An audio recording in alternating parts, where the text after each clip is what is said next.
민주당 뜨겁습니다.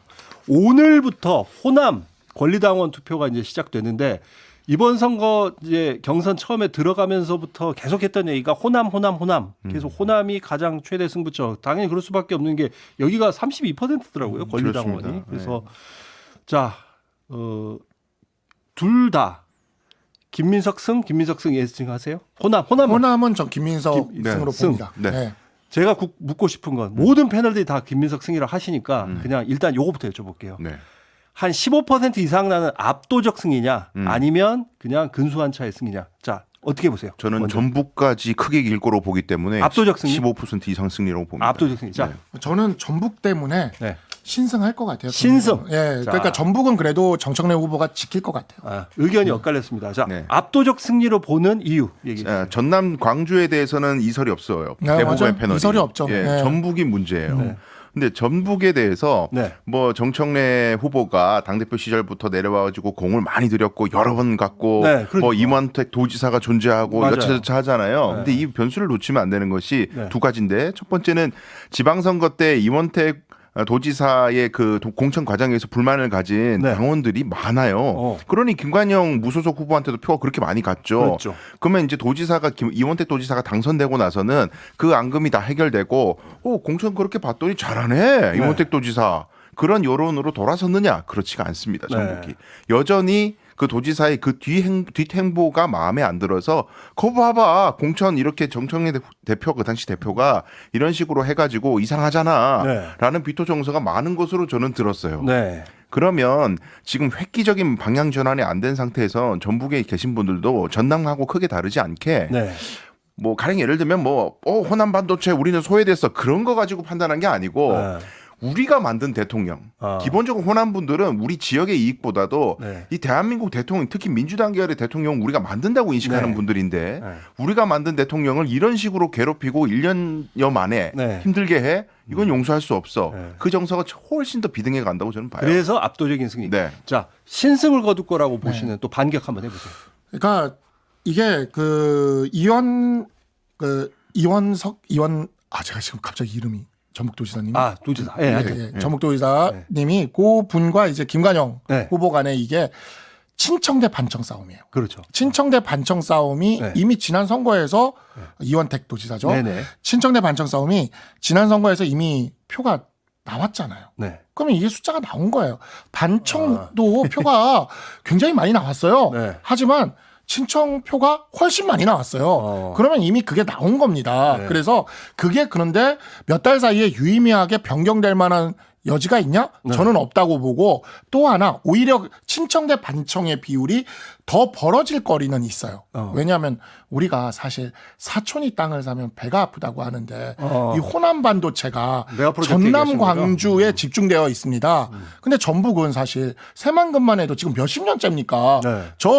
제가 70년대생인데 초등학교 교과서에서 새만금 배웠는데 아직도 새만금은 저러고 있어요. 그러면 전북의 입장에서의 그 소외감이 뭐 특히 군산 같은 곳들 지금 경제적으로 너무 안 좋거든요. 네. 이러한 것들이 오히려 더 부채질되면 됐지 줄어들 여지가 없다. 그런 측면에서 친청 대 반청의 거대한 여론조사는 이미 지난번 지방선거에서 나왔고 거기서 전북에 훨씬 우위에 있었기 때문에 그게 영향을 줄 거라는 생각이 근데 듭니다. 이게 중요한 게 압도적 승리냐 아니냐가 중요한 게 사실 압도적 승리를 만약에 김민석 후보가 가져가게 되면 호남에서 그러면 사실상 이걸로 이제 무게 추가 기우는 거예요. 거의 기울죠. 거의 기울어 버려요. 네. 근데 만약에 여기서 이기더라도 신승을 하다 이러면 몰라요, 이거는. 왜냐하면 수도권에서 또 40%가 그렇죠. 있기 때문에 네. 그래서 제가 여쭌 거고. 자, 또 관심사가 지금 최고위원 이거 지금 진짜 뜨겁습니다. 네. 특히나 커트라인 5명 안에 드냐 안 드냐인데 제가 그냥 이것도 빨리 그냥 단도직입적으로 물어볼게요. 친청 대 친명. 아니 바꾸어서 얘기할게요. 친명 대 친청 몇 대 몇 예상하세요? 몇 대 몇? 신명 대 친청 친명 4대 1 봅니다. 4대 1. 네. 오. 4대 1. 오. 야, 이 색다른 3대 2 아닙니다. 3대 2 아니에요? 4대 1로 봅니다. 자, 네. 박 변호사님은 3대 2? 저는 최민희 의원이 수석 최고위원이 되면은 오히려 3대 2가 될 수 있는데 네. 최민희 의원이 수석 최고위원이 안 되고 오히려 네. 수석 최고위원이 역전당하고 네. 이성윤 의원 살리기가 과연 진짜 성공을 하면 네. 그러니까 전략적 분산 투표가 이루어지면 2대 3도 가능하다고 봐요. 2대 3 누가 2란 얘기예요? 그러니까 친명이 이죠. 친명이 이고 친청은 이성윤 의원까지 올라오는 거죠. 김용호 최고 네, 후보가 김용희 쪽에 떨어지고. 근데 오늘- 그게 최민희 후보가 이게 전략적으로 흩어져야 돼요. 근데 네. 그래서 제가 그 친명 쪽 요즘 이제 패널 분들한테 제가 이야기를 드리는 게 최민희 후보를 너무 견제하지 마라. 차라리 최민희 후보가 1등하는 게 나을 것 같다. 거기서 표를 다 먹어야 이게 그래도 3대 2라도 되지. 최민희 후보 표가 전략적으로 여기서 막 이렇게 공격해가지고 이성윤 후보 쪽으로 이동하면 이성윤 후보가 끌어올려져서 3명 다 된다. 3명 다 되는 수가 있다. 거기가 워낙 조직력이 좋아서 그래. 거기가 자, 진짜 독일 축구 같아. 박상수 변호사님이 독일 축구 같은 친청계는 3명 전원 생존 가능 예. 설을 제기하셨고 네. 강 변호사님은 그와 반대로 네. 4대1. 네. 자, 4대1로 보시는 이유는? 그 이유는 네. 이제 일단 최민희 후보가 많이 내려갈 것으로 예상하고요. 최근 논란 때문에? 네, 지금까지 전당대회 표 다 합쳐도 어차피 호남에 안 돼요. 네. 호남 표가 압도적으로 크기 때문에 네. 호남 분들이 어떻게 판단에 따라서 완전히 달라지는 겁니다. 지금 순위 아무 의미 없고요. 네. 지금 일이 달리고 있다고 해서 뭐 친청기가 결집하고 있다고 해서 자동으로 전혀 그렇지 않고 왜냐하면 정청래 후보가 많이 밀리기 때문에 전 호남에서 제가 거의 연동되는 거예요. 그래서 자연스럽게 그렇게 된다고 보고 그럼 서울에서 경기나 서울에서 네. 호남의 그런 큰 어떤 실점을 만회할 정도로 거기는 또 압도적으로 거꾸로 뭐 정청래 후보가 앞설 수 있느냐 그런 흐름은 존재하지 않습니다. 아니 그런데 과연 표에 영향을 줄까요? 최민희 의원 최근에 이런 논란이? 저는 그게 상당히 될 거라고 보는 게 그래요? 왜냐하면 수석 최고를 노린다라는 식으로 초반부터 계속 일관되게 메시지를 내왔잖아요.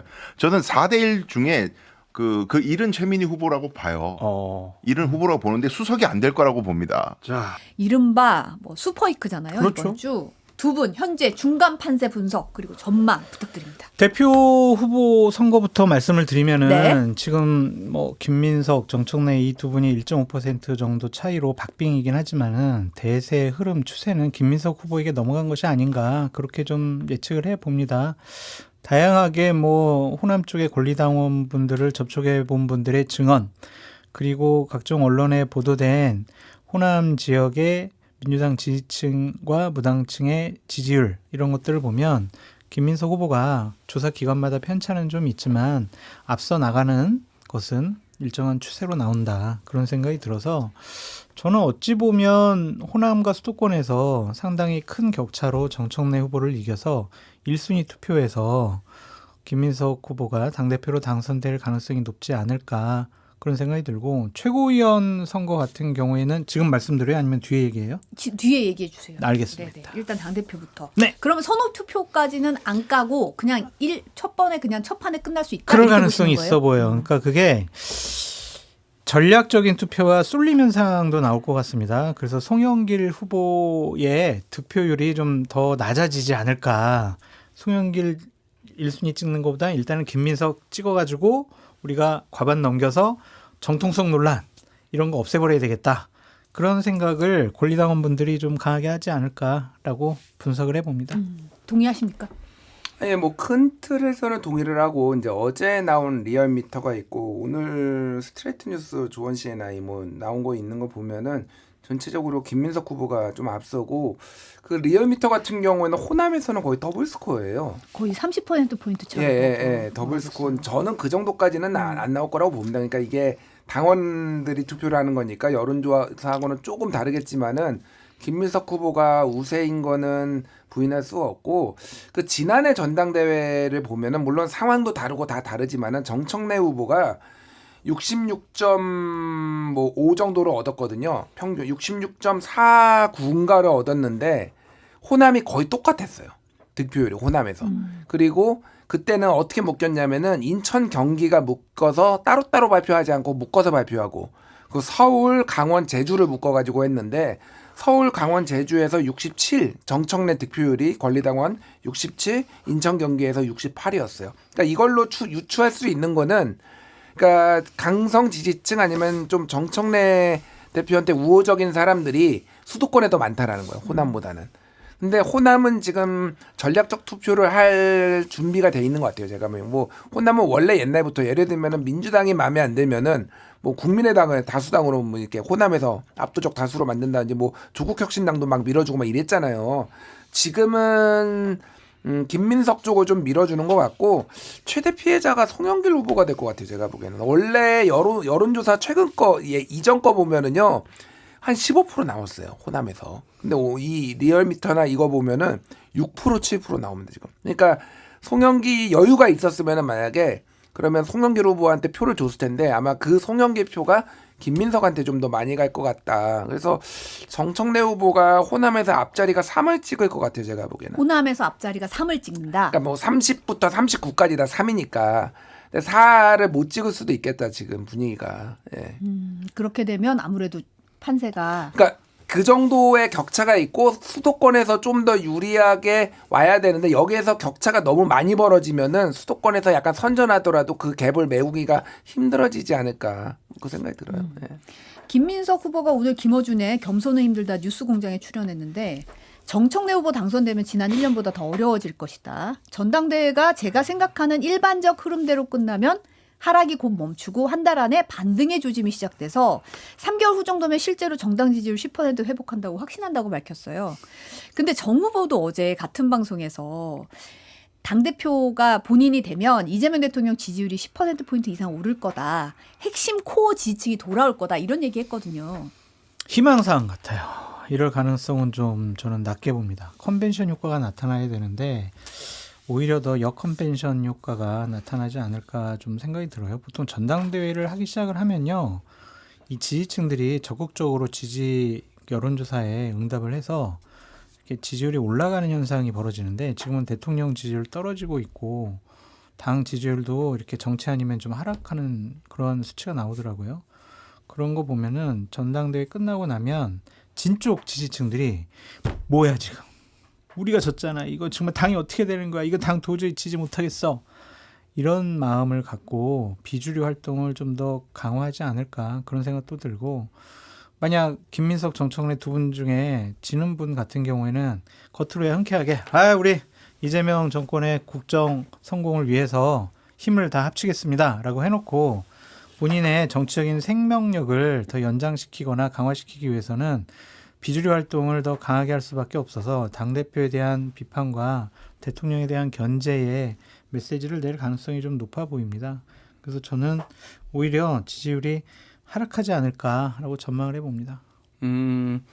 저는 그러니까 소폭 오를 것 같아요. 10%포인트 대통령 국정수행 지지율 오름 리얼미터를 뭐 기준으로 하면은 43.3인데 이게 다시 이제 53.3, 뭐 53%가 바로 되기는 좀 힘들다. 제가 보기에는. 이게 왜냐면은 지지층이 이탈한 거는 뭐 없다고 볼 수 없어요. 왜냐면은 리얼미터 지금 월요일 날 발표된 거가 지난주에 조사한 거 민주당 지지율이 44.6이에요. 44.6인데 대통령 국정수행 지지율은 43.3이면은 나는 민주당은 지지하지만 대통령은 지지하지 않아라는 사람이 최소한 다 이게 동일하다고 해도 1.3이 있다라는 거잖아요. 그러니까 이거는 지지층 이탈이 있다고 봐야죠. 그러니까 뭐 이 지지층 이탈에 대해서 뭐 김어준이 코어 지지층 이탈 얘기한 게 이제 자기 실현적 예언이다 사실상 뭐 이제 유시민과 그렇게 얘기했다라는 뭐 분석도 있지만은 어쨌든 그게 그러면 더 격심해질 것인가? 그러니까 갈등이 봉합은 안 되겠지만은 그러니까 당장 이슈가 없잖아요. 그러니까 이걸로 지금 싸우니까 사람들이 감정이 상해서 이렇게 갈라진 건데 그거보다는 좀 대통령 지지율이 올라갈 거는 같은데 5를 회복하기 앞자리 5를 회복하기가 좀 난망해 보인다 당분간은. 왜냐하면은 이게 보안수사권 폐지해서 2030이 떠나간 것도 있고 부동산 문제 막 이런 게 그렇게 쉽게 풀리지 않을 것 같아요. 제가 보기에는. 지금 감정 싸움도 감정 싸움이지만 지금 고발 얘기도 나온 게 정청래 후보 측이 전준석 의원 그 지역구인 광주 북구을 지역위원회 사무실에서 김민석 후보 지지를 위한 불법 전화방 운영한 정황이 있다. 법적 조치 예고를 했거든요. 전 의원 같은 경우는 이거 자발적 선거운동이었다. 근거 없는 고발 소동을 즉각 중단하다. 이런 입장을 냈더라고요. 이게 공직선거법상 그 불법이냐 아니냐는 판단하는 기준이 두 가지예요. 큰 틀에서 보면 조직적으로 했냐. 그러니까 사무실 만들어 놓고 전화기도 몇 대 두고 휴대폰도 몇 대 주고 사람들 모여가지고 자 명단도 딱 나눠주고 전화해라. 이런 일이 벌어졌느냐라는 것과 또 하나는 대가가 있었느냐. 고생했어요. 수고비 드릴게요. 밥값이라도 하세요. 이렇게 줬냐. 이 부분과 관련해서 명확하게 경찰의 조사나 수사, 선관위에 조사로 증명이 되지 않는다면 이거는 그냥 공방으로 끝날 가능성이 좀 높지 않을까 그런 생각이 들어서 뭐 고발한다고 했으니까 경찰이나 선관위의 조사가 뭐 주목이 된다. 근데 이거 금방 조사 안 끝날 거 아니에요. 그리고 이거 선거운동 전화를 한 분이 돈 받았는데요? 조직적으로 했거든요? 전 의원이 시켰어요. 이렇게 증언할 리도 없을 거고 조사 수사하기가 상당히 좀 힘들어서 흐지부지로 끝날 것 같다. 그렇게 말씀드려요. 그러니까 이게 녹취를 저도 이제 듣지는 못하고 텍스트로 풀어놓은 거를 봤는데 불법의 냄새가 좀 나더라고요. 그러니까 이게 시작부터 전진숙 의원실입니다. 이렇게 얘기를 의원 사무실입니다. 뭐 이렇게 얘기를 이제 하는 식으로 가잖아요. 그러니까 그래서 이제 의원 사무실에서 지시를 하거나 뭐 이랬을 가능성을 배제할 수는 없는 것 같아요. 그러니까 말씀하신 대로 이게 그쪽에서는 이제 자발적으로 사무실을 찾은 사람들이 김민석을 지지했다라고 하는데 뭐 이거는 수사를 해봐야 알겠다. 그러니까 저는 정보가 부족해서 이게 100% 불법이라고 단정짓지는 못하지만은 근데 이게 이 전진숙 의원한테 어떤 영향을 줄지 그럼 김민석 후보의 당락에 영향을 줄 것 같지는 않고 지금 이거는 뭐 김민석 후보가 시켰다는 증거나 뭐 이런 게 나오지 않는 이상 그리고 당내 선거기 때문에 그런 거는 아닌데 전진숙 의원한테 어떤 영향을 줄지가 조금 관건이 되는데 약간 어떤 영향이요? 아니 그러니까 의원실에서 이렇게 시켜가지고 만약에 했으면은 불법 선거운 아무 당내라도 그러면은 이거는 선거법 위반이 될 수도 있으니까. 그렇죠. 공직선거법 위반. 그러니까 그러면은 이 의원이 이제 페널티를 받아서 공천이나 공천이 문제가 아니라 재판에 받을 수도 있는 기소가 돼가지고. 아이고 그러네. 뭐 이런 상황이에요. 그래서 이게 선거가 끝나면은 그냥 유야무야 되지 않을까 약간 그 생각도 들어요. 예. 이제 그 앞선 광주 지역 TV 토론회에서 왜 국정과제 1호 대해서 송영길 후보가 물었더니 이제 정청래 후보가 내란 종식이라고 언급한 부분에 대해서 송 후보가 정신적으로 조국혁신당 당대표였던 거 아니냐라고 오늘 비판을 했더라고요. 이게 조국혁신당 공약 1호였다면서요. 내란 종식이. 그러니까요. 그러니까 이게 저는 솔직히 저런 TV 토론회에서 장학 퀴즈식으로 당신 이거 알아 몰라 이런 식의 문답식 어떤 특정한 또 수치라든지 특정한 일과 관련해서 이렇게 물어보고 당신 모르지 당신 후보 자격 없어 이렇게 몰고 가는 것은 좀 적절한 토론이 아니다라는 좀 생각을 원래부터 갖고 있거든요. 만약 정청래 후보가 송영길 후보에게 그냥 당연히 알아야 될 거를 연구를 해가지고 막 오늘 2시에 하잖아요. TV 토론 그쵸. 때. 네. 그래가지고 막 물어봐서 대답 못하면은 그러면은 어떻게 될 거냐.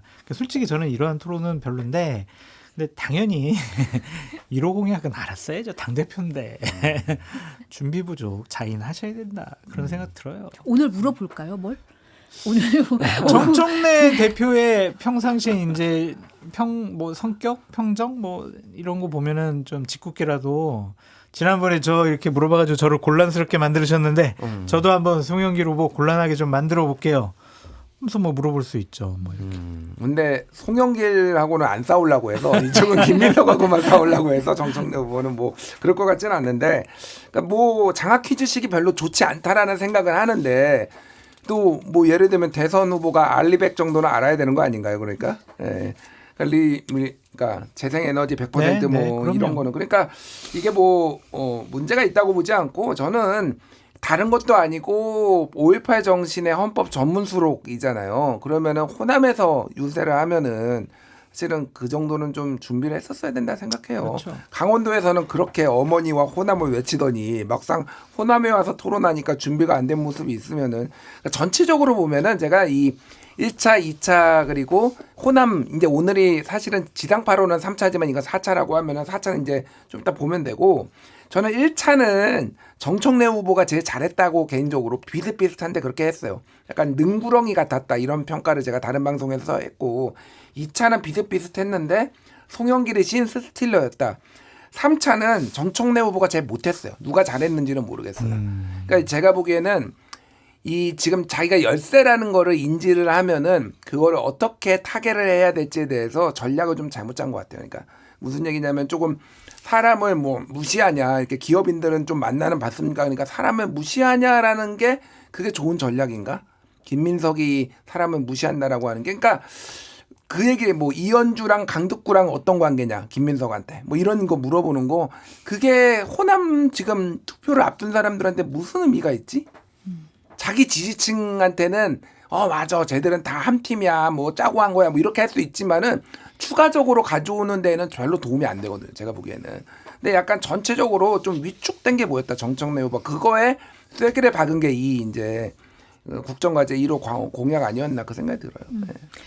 당대표 선거 못지않게 치열한 게 지금 최고위원 선거잖아요. 죄송합니다.